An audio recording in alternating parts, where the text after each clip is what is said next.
The government has contradicted its earlier statement on the ban of maize from its neighbours, Uganda and Tanzania, over what it termed as high aflatoxin levels in maize being imported from those two countries. According to the Cabinet Secretary, Ministry of Agriculture, Peter Munya, the government has not banned importation of maize from its neighbours. It has just tightened rules and regulations on the safety of food coming into the country, and that any consignment that meets laid down safety requirements will be allowed in the country.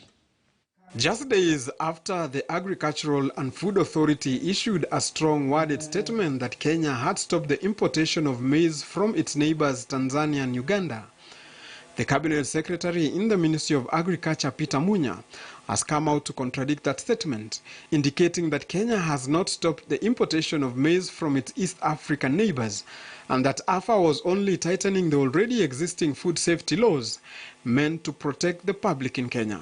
We have not stopped the importation of maize from Uganda or Tanzania. What we have done and what the authorities, AFA, has done is check the quality of the maize. Last year, Kenya imported 44,740 metric tons of white maize from Uganda and Tanzania to meet the deficit of the staple food. If somebody dries the maize, aflatoxin levels goes down, they'll be able to continue with the trade.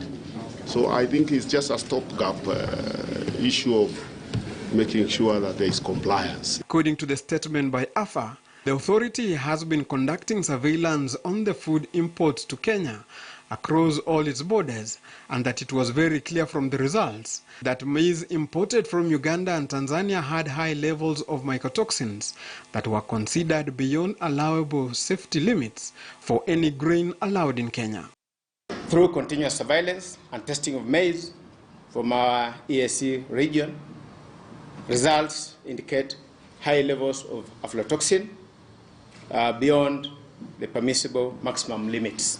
Even as the CS insists that there is no ban of maize importation into Kenya from Tanzania and Uganda, he however insists that all traders of this commodity must observe and meet all laid down food safety regulations, or else their commodities will not be allowed across the border. Philip Keitang, KTN News. Let's take you to Parliament now, which has endorsed a multi-billion shilling trade deal between Kenya